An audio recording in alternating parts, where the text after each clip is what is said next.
He's the reason why parents started to check Halloween candy to make sure it was safe. On Halloween night in 1974, Ronald Clark O'Bryan poisoned his own children's Halloween candy by lacing large Pixy Stix with cyanide. After a night full of trick-or-treating, the family returns home where Ronald tells his children that they could each have one piece of candy before bed, and horrifically, his 8-year-old son Timothy chooses to eat the Pixy Stick.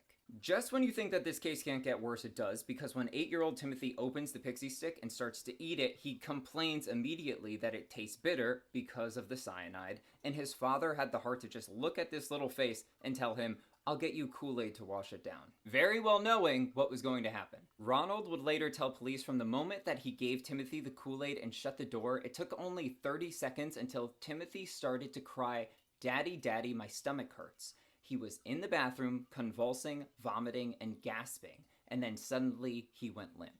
Tragically, on the way to the hospital, Timothy passes away less than an hour after eating the candy. Immediately, this crime sent shockwaves through the community, initially sparking widespread fear that a stranger had tampered with the candy. However, suspicion quickly fell on Ronald when investigators uncovered his financial troubles, since he was more than $100,000 in debt and recently took out life insurance policies on both his children. During the investigation, it was discovered that he had also handed out more poisoned candy to other children that night, but fortunately, none of them consumed it.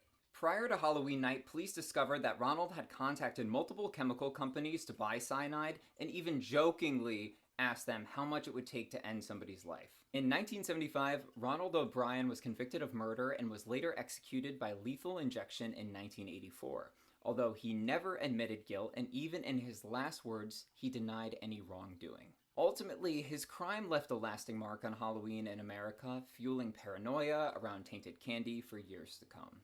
In the end, I'm glad that this monster got what he deserves. I can't comprehend what kind of person could harm any kid, let alone their own kid. And as always, follow along if you're a fan of all things interesting and horrific.